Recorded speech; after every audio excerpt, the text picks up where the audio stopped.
Hola, bienvenidos sean ustedes a su canal, La Hormiga Antropológica. Yo soy César Vadillo y el día de hoy me gustaría que habláramos de un tema que es realmente apasionante para mí, al grado que le dediqué 4 años de mi vida para su estudio y además le dediqué la tesis de licenciatura. Pues bien, el tema es el de los pueblos y barrios originarios de Azcapotzalco. Dado que es un tema bastante complejo, me gustaría que en este video solamente abarcáramos el concepto, qué es un pueblo o barrio originario, y en particular qué significa eso en la Ciudad de México y en Azcapotzalco.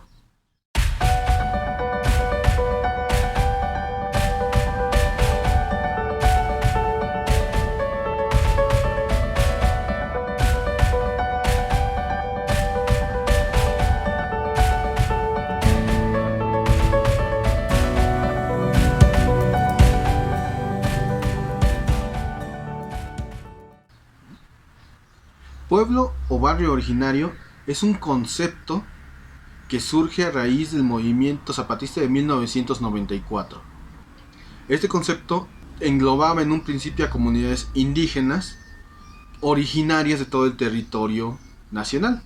Sin embargo, rápidamente se adscribieron también comunidades que tuvieron un pasado indígena, pero que en la actualidad ya no lo son como tal. Son comunidades mestizas o también se englobaron ahí comunidades afrodescendientes, algunas comunidades asiático-descendientes y algunos casos excepcionales como son por ejemplo la comunidad menonita.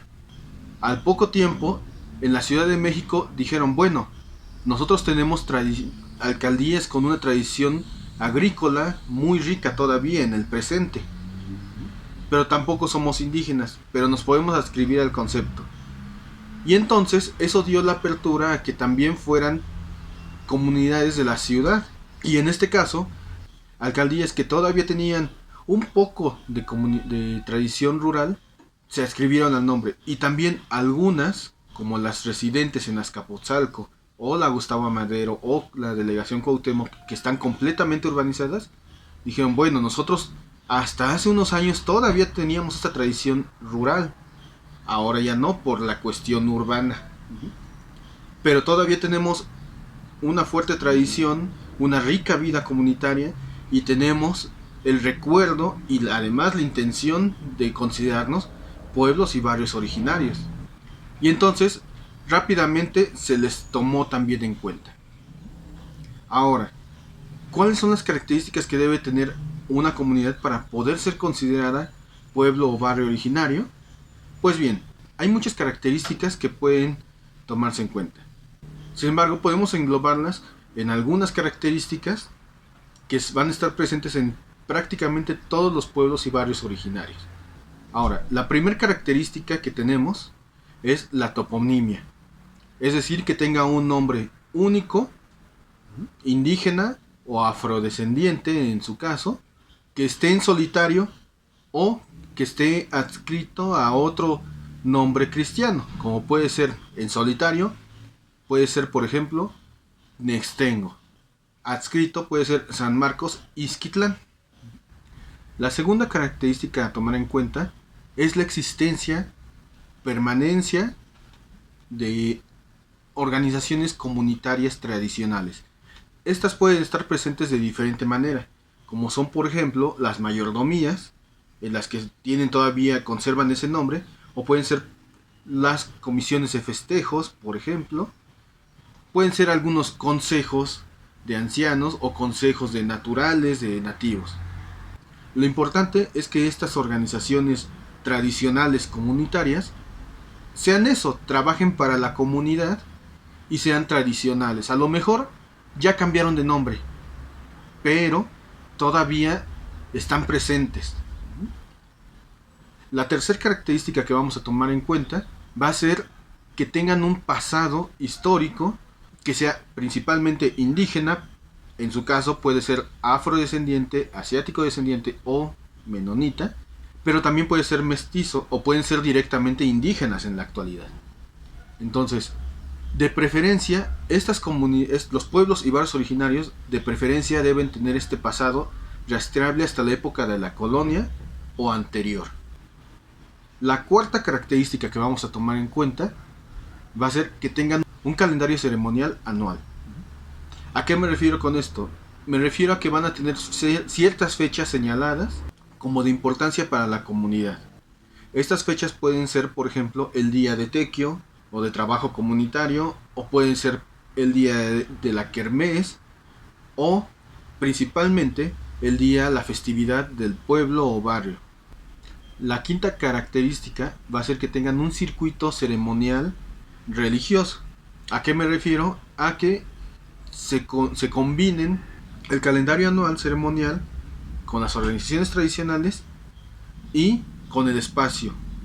¿A qué me refiero? Por ejemplo, el día de la festividad del santo patrono, las organizaciones tradicionales se van a organizar para celebrar esta fecha del calendario anual en el espacio para toda la comunidad.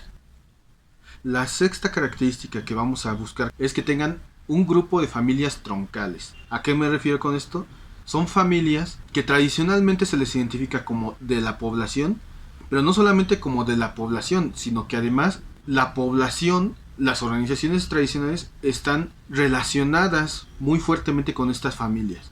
En algunos casos vamos a encontrar una sola familia que es el núcleo de la población, pero también van a haber casos donde encontremos en una comunidad 5, 7, 10 familias, 20 familias que son conocidas como las tradicionales del lugar.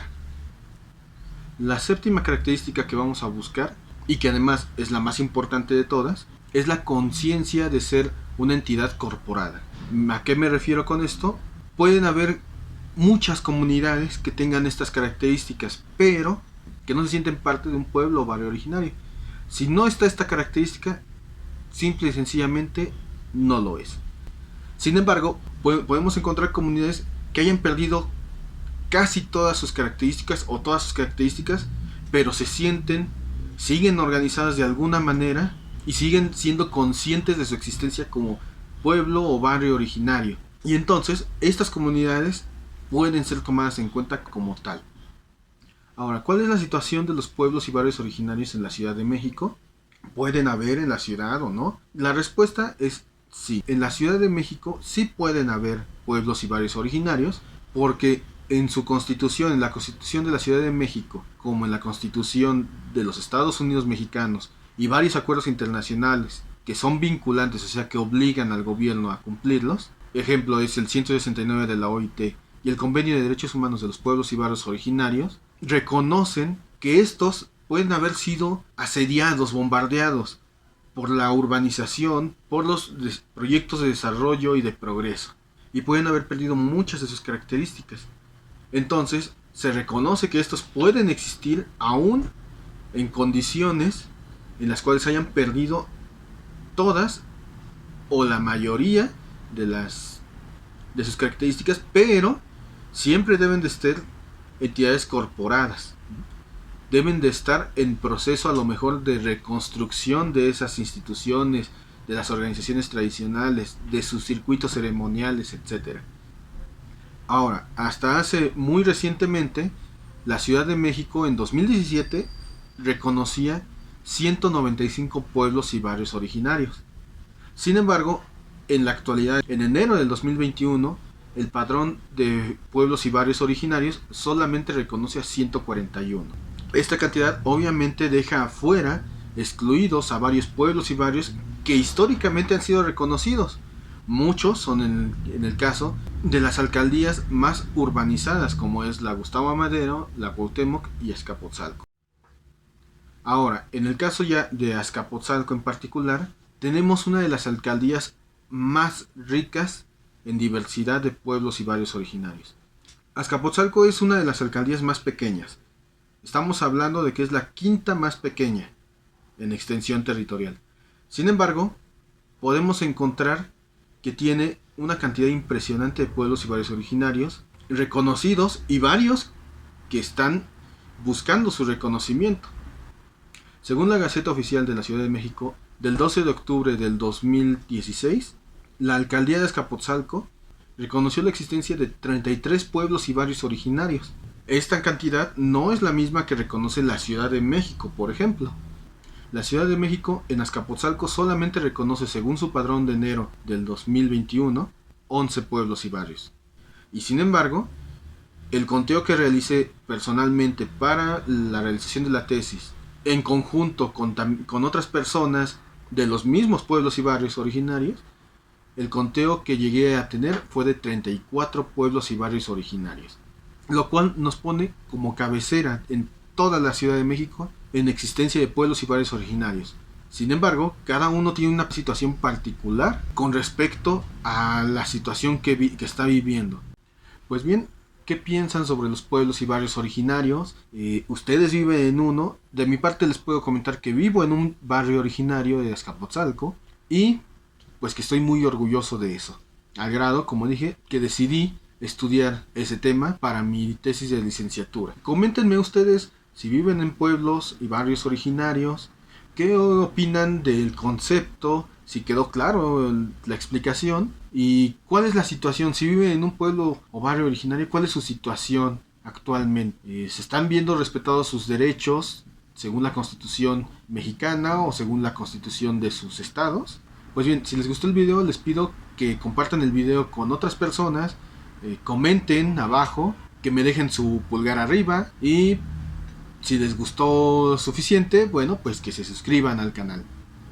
Les agradezco mucho que me hayan acompañado y pues aquí nos estaremos viendo. Muchas gracias. Bye.